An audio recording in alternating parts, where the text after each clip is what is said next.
I'm Rick Harsh.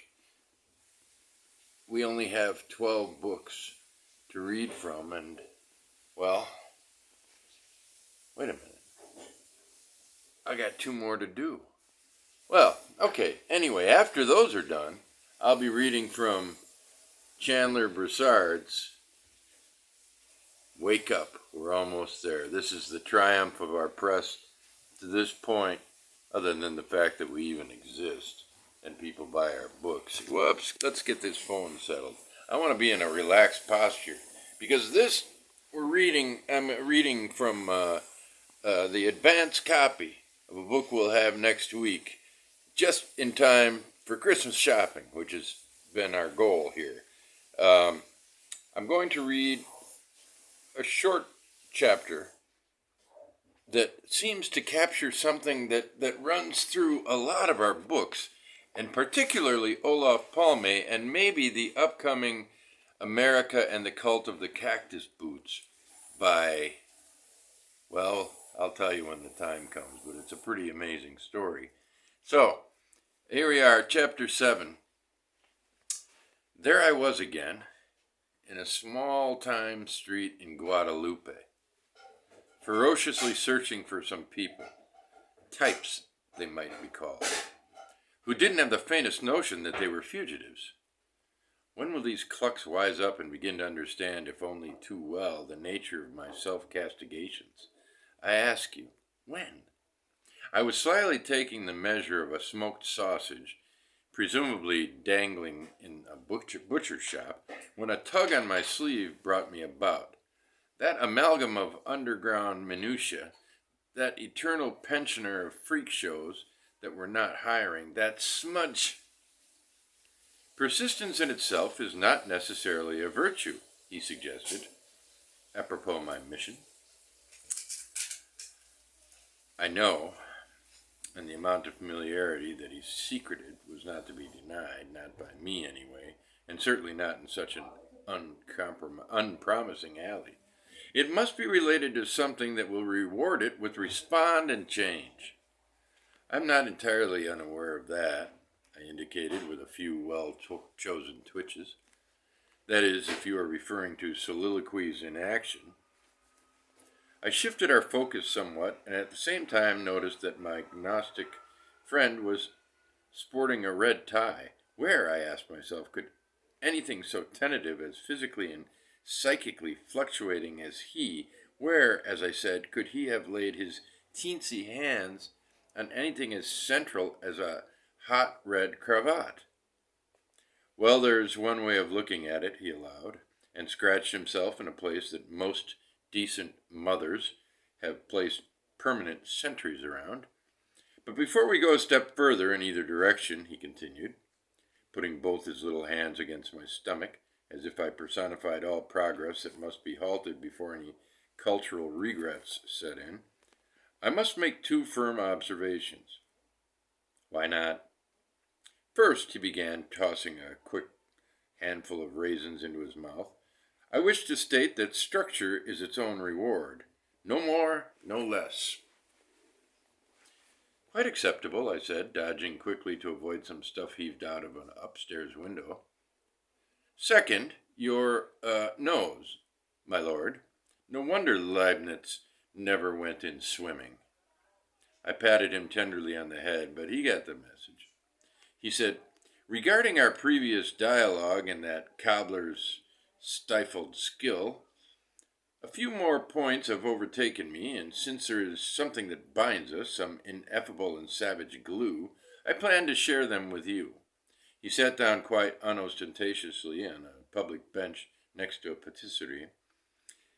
The least I could do was sit next to him, all other things being equal, of course. An unimpaired and wholly decent anisette cookie passed between us. Fair game, I murmured. That's what everything seems to be. He lowered his lashes at me and his eyebrows, I suppose. Well, let's see. Jesus, there he was reading from somewhere again. This time it had to be written in the sky. The position, or lack of it, of the artist in society. And not only contemporary, but I suspect from the first human grown on. I put my finger up. Pardon, but that last bit, I'm afraid I'll have to contest it. This time,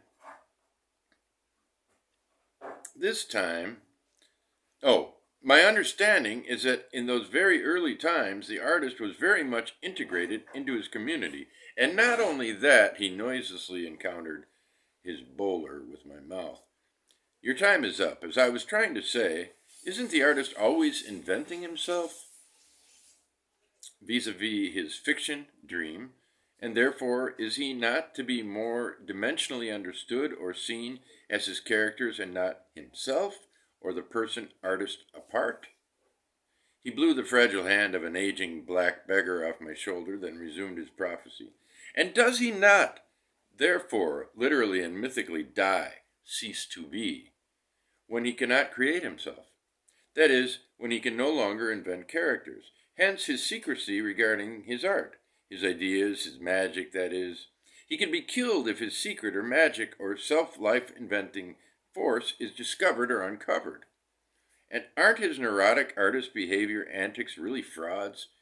By which I mean very clever devices for luring away the attention of the others, the seeker, the common man, from his real self, and his counterfeiting factory deep underground.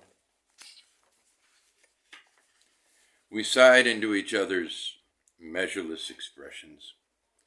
How perfectly staggering that we should be having such a perfection of intermingling in such a fallen fruit as Guadalupe.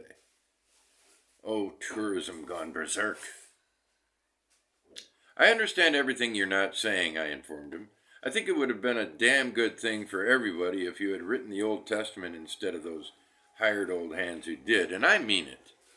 He settled a digestive dispute the only way he could, being more or less human, and leaped to it once more. The horrifying dilemma is that in order to exist, one has to work toward separating oneself from the others. Therefore, one is continually mediating oneself rather than an I-thou situation.